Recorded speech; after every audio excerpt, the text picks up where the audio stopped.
Well, yeah, pretty much just finished this Master of the Woods ring, giving you guys an up-close view of how it looks and how it wears on the hand. This is it right here. So you can get a little close up so you can see the details behind it. And what is the Master of the Woods ring for?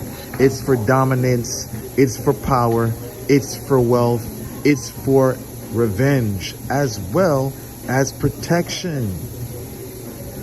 A lot of people have said that when they wore this ring, whatever they was doing, it's as though it became magnified. If they was at a company, they found themselves being the boss or elevated to a supervisor position.